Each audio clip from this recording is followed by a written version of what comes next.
right there. She brighten my day up every morning, Maury. And it would crush my heart if she's not my daughter.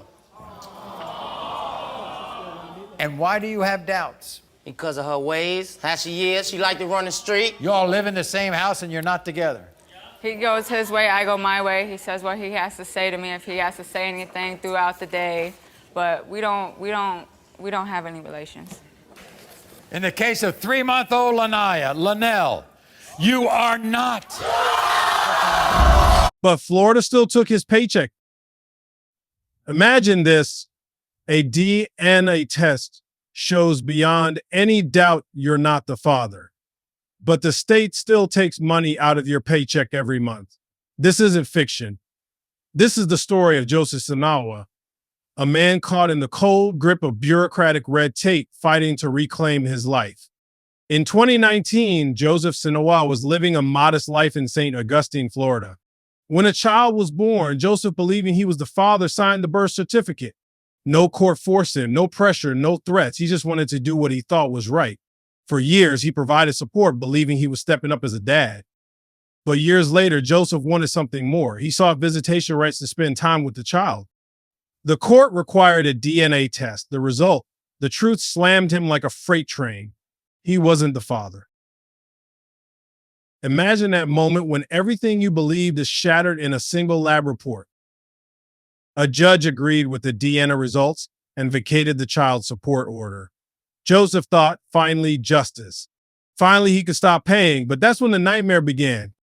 The Florida Department of Revenue, the very agency tasked with collecting child support, filed an appeal. Why? Because Joseph had not filed the correct paperwork to formally disestablish paternity. In other words, he proved he wasn't the father, but he didn't jump through the bureaucratic hoops exactly right. So the state kept garnishing his paycheck. Joseph's paycheck shrinks by $83 every pay period. For some, that's just coffee money.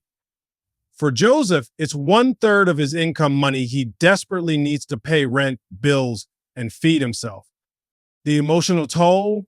Devastating. He said it felt like being punished for telling the truth. What makes this even more heartbreaking? The mother of the child stood by Joseph, telling the court, "We want this resolved. He shouldn't have to pay." But the state ignored her. Here's where things get complicated. Joseph signed the birth certificate establishing legal paternity. DNA testing proved he was not the biological father. The court vacated the support order.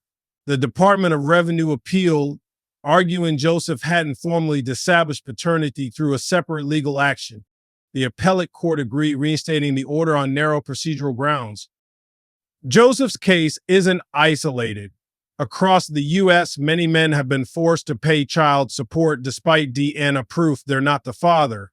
For example, in Michigan, Colonel Alexander was ordered to pay $30,000 even after negative DNA results. In Oklahoma, Thomas faced similar battles paying for children who weren't biologically his. In Tennessee, 2023 saw the criminalization of intentional paternity fraud, a recognition that this problem persists. When Joseph's story hit the web, outrage was immediate. On Reddit and Twitter, users expressed disbelief. He's not the father, yet the state still takes his money. That's insane.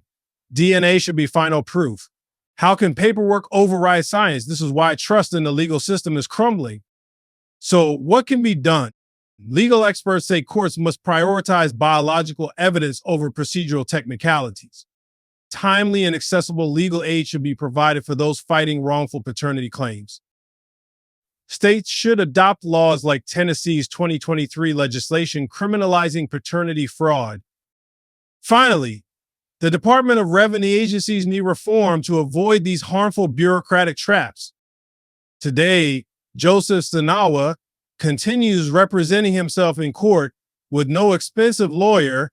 He's up against the system armed only with the truth and his determination. His fight is not just for his money, it's for his dignity, for justice. In cases like Joseph's are a wake-up call. Child support laws protect children, but they can also be weaponized against innocent men. It's time to demand a system that respects science, fairness, and the humanity behind the legalese. Joseph's story isn't over, but you can be part of the conversation. Like, comment, and subscribe for more stories that expose the truth behind the headlines. Share this video to raise awareness because justice shouldn't be a paperwork nightmare.